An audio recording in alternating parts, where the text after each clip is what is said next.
크리스마스 트리 세 번째 시간입니다. 구유에 대한 말씀 함께 나누도록 하겠습니다. 지금까지 크리스마스 트리라는 제목으로요, 같이 예수님의 생애에 있어서 중요하게 연결되었던 나무 이야기를 시간을 거슬러서 함께 살펴보았습니다. 마지막 세 번째 나무 구유를 통해서 하나님께서 허락하신 귀한 말씀을 듣는 우리 모두가 되었으면 참 좋겠습니다. 혹시 여러분은 주위에서 좀 힘 빠지게 말씀을 이렇게 하시는 분들 계신가요? 좀 힘 빠지게 만들고 좀 부정적인 말 계속 하시는 분 계시다면 좀 어떠하시던가요? 같이 있으면 좀 유쾌하고 힘이 나시던가요? 그렇지 않으시죠? 저 또한 그렇습니다. 얼마 전에 모임을 하던 중에 이제 연말이기 때문에 이제 이렇게 모임들이 좀 자주 생기는데요. 모임을 하던 중에 한 자매가 그 자리에서 이렇게 운을 떼기 시작하더라고요. 저는 지금 이 부분이 너무 어렵고 이거는 안 되어 있고 상황은 나쁘고 아무것도 가진 것은 없고 속은 상하고 힘은 들고 많은 이들이 계속 위로했어요. 그리고 저 또한 위로했죠. 근데 그런데 이제 시간이 흐르다 보니까 본인의 힘듦을 토로하던 것에서 그치지 않고 위로라는 가면을 쓴 채 주변 이웃들에게까지 이렇게 날카롭게 그 화살을 날리는 그 자매의 모습을 좀 봤습니다. 근데 거기서 이제 저는 목사잖아요. 제가 그분에게 말씀드렸어요. 목사이기 때문에 말씀드린 것이 아니라 정말 저의 고백이었어요. 살아온 기적이 살아갈 기적이 될 것이고 하나님의 은혜의 축복이 끊이지 않으니까 믿음을 저버리지 맙시다 라고 이렇게 권면을 하고 집으로 돌아왔거든요. 그러니까 그분이 대답이 그렇지 그렇죠 라고 대답은 했지만 글쎄요, 그 대답이 진심이었을지는 제가 잘 아직 모르겠습니다. 그런데 중요한 것은 제가 이 말씀 드리려고 이 예화를 들었습니다. 집으로 가던 중에 갑자기 문득 저에게 한 가지 생각이 떠오르는 거예요. 왜 우리들은 하나님께서 허락하신 많은 축복들을 감사하게 이렇게 받아들이지 못하고 도리어 밀어내는 걸까?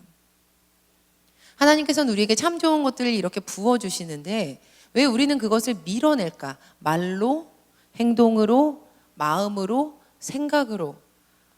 하나님께서 좋은 것 주지 않는 분이셔 라는 것을 그렇게 우리가 계속 확증을 하고 살아가는구나.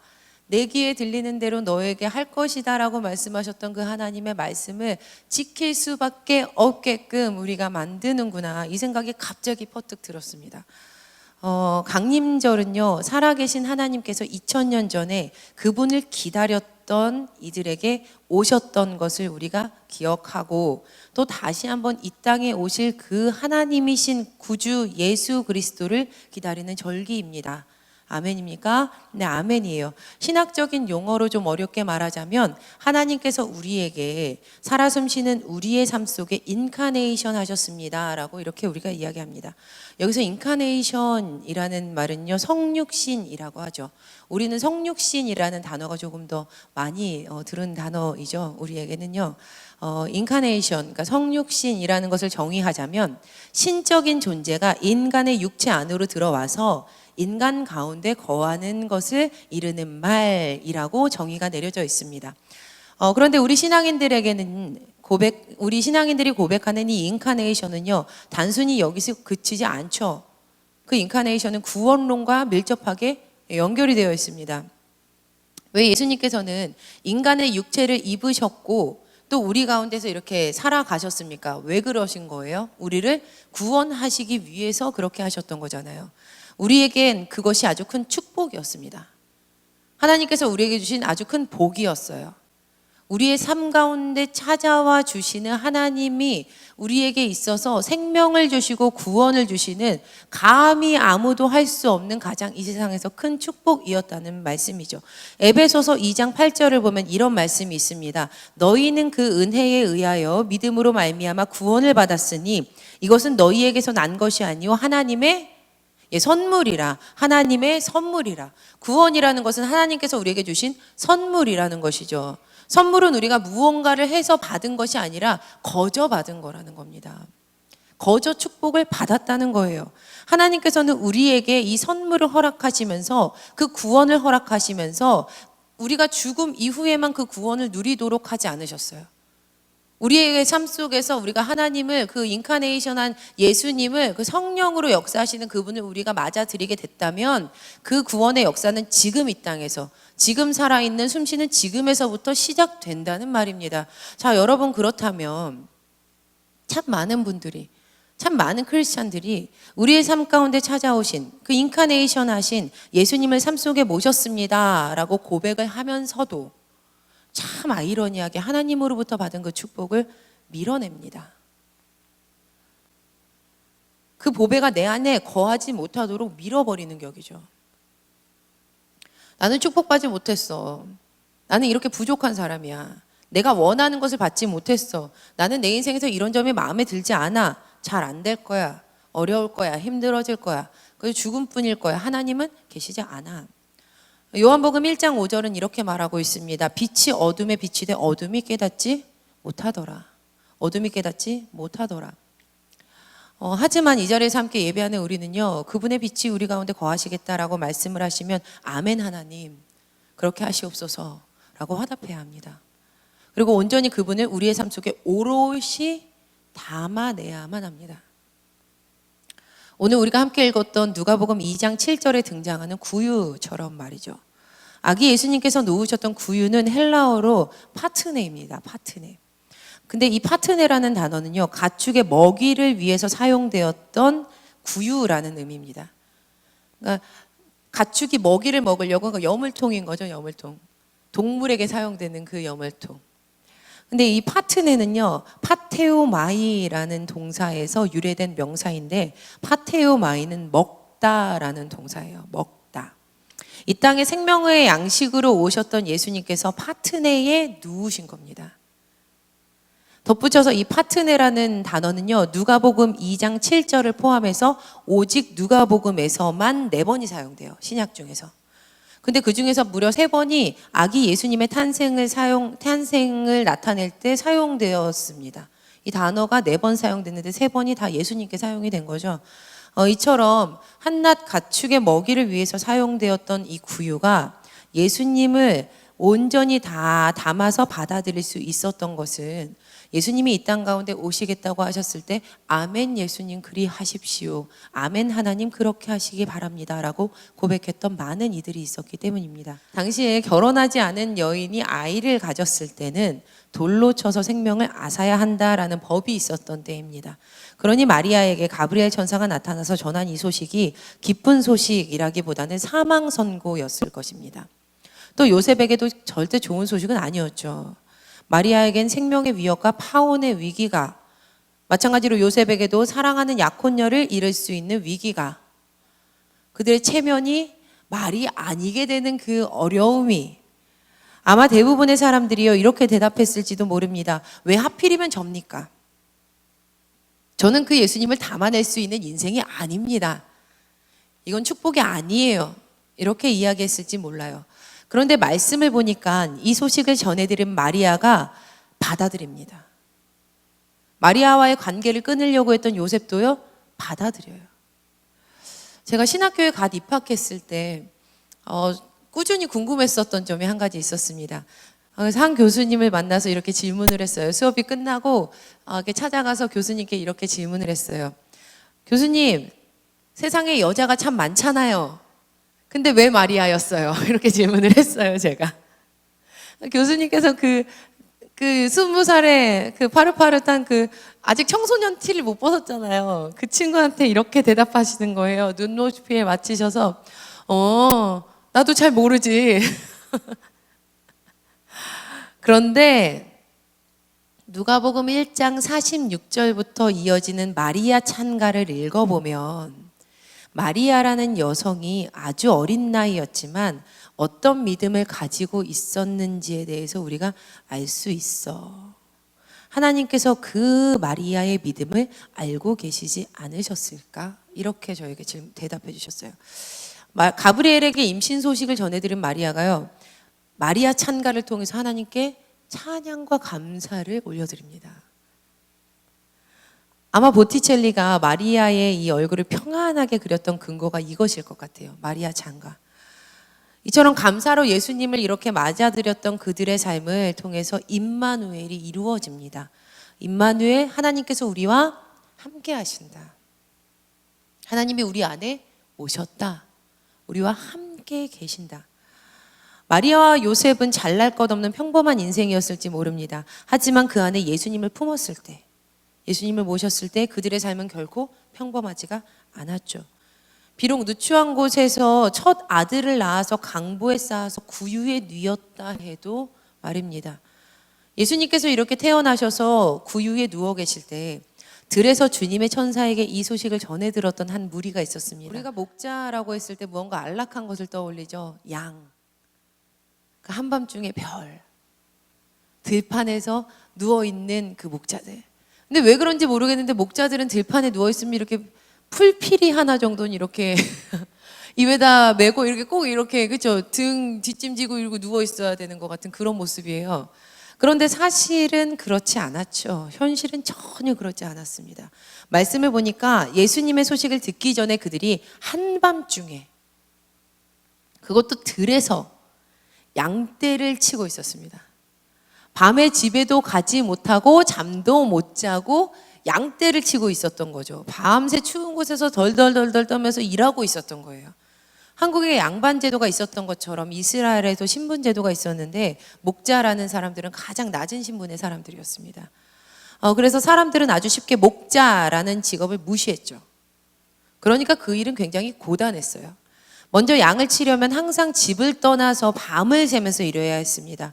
일교차가 굉장히 큰 이스라엘 특징 때문에 아주 추운 밤을 맞이해야만 했고, 밤을 새면서 일했다라는 말은요 다른 말로 하면 생명을 걸고 일했다는 말입니다. 지금은 그때처럼 이렇게 밤에 빛이 환하지도 않았죠. 언제 어디서 더러운 이 양을 노리는 더러운 적이 덮칠지도 몰라요. 무서운 적이 덮칠지도 몰라요. 양은요 굉장히 못된 동물인 거 아세요, 여러분? 제가 양떼 농장 한번 갔었거든요. 양떼 목장 한번 갔었는데 그때 깜짝 놀랐어요.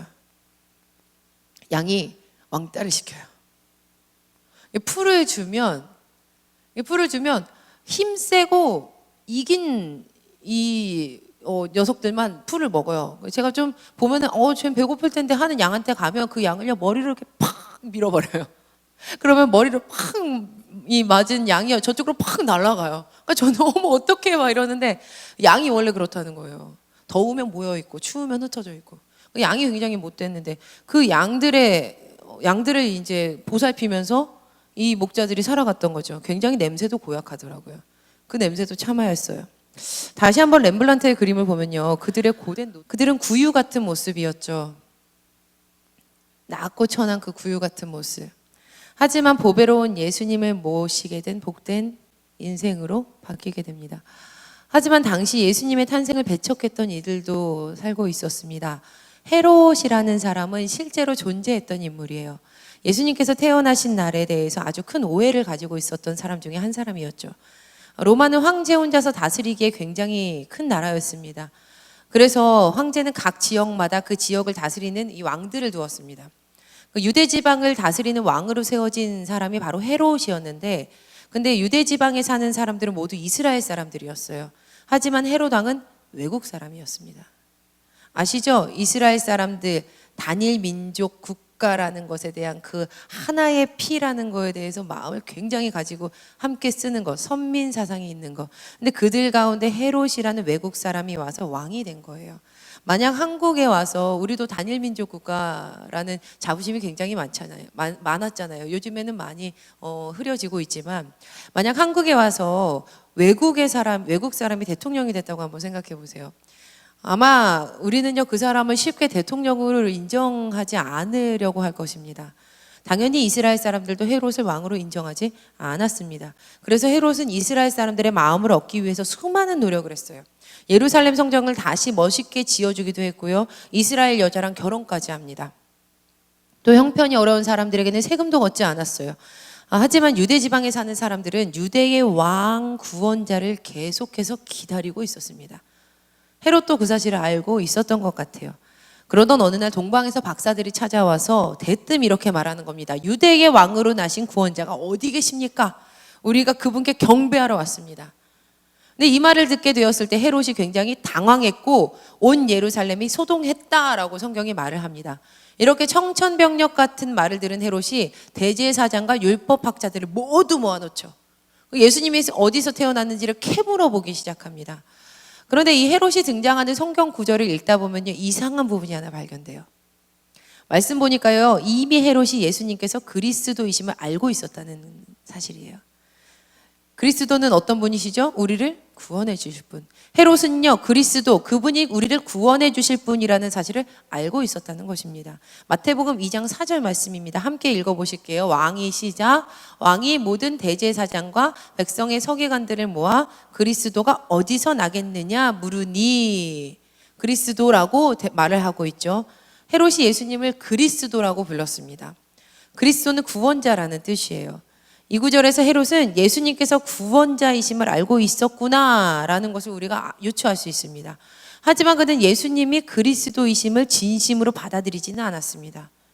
그저 입술로만 속빈강정처럼 이렇게 말을 하는 거예요. 마태복음 2장 8절 보니까 베들레헴으로 보내며 이르되, 이 동방의 박사들을 베들레헴으로 보내는 거죠. 이렇게 말하는 거예요. 아기에 대하여 자세히 알아보고 찾거든 내게 고하여 나도 그에게 경배하게 하라. 나도 그에게 경배할 것이다. 그런데 이 말은 거짓말이었습니다. 동방박사들이 다시 돌아오지 않자 몹시 화가 난 헤롯이 동방박사들이 별을 보았던 때를, 그 시간을 계산을 해요. 거꾸로. 치밀한 사람이죠. 언제 만났지? 그러면서 거꾸로 시간을 계산을 해요. 그리고 그때로부터 2살 아래에 있는 남자아이들은 모두 없애라라고 굉장히 잔인한 명령을 합니다. 매해 성탄절은 다가옵니다. 많은 이들은 이날의 구유를 준비하려고 하지 않습니다. 보다 더 화려한 마케팅, 한몫 톡톡히 잡을 수 있는 대목, 그러니까 흰눈, 산타, 선물, 남녀의 고백과 사랑을 확인하는 날. 현대인들은 성탄절에 예수님을 담는 것을 원하지 않습니다. 반기독교인들은 성탄절에 메리 크리스마스라고 인사하지 말아라 라고 운동을 하기도 합니다. 제가 싫어하는 인사 중에 하나가 있는데요. 이거예요. 해피 할리데이. 그들은 거룩한 날을 휴일로 바꾸어 놓으려고 합니다. 홀리데이를요, 해피 할리데이, 굉장히 일상적인 휴일로 만들려고 하는 거죠.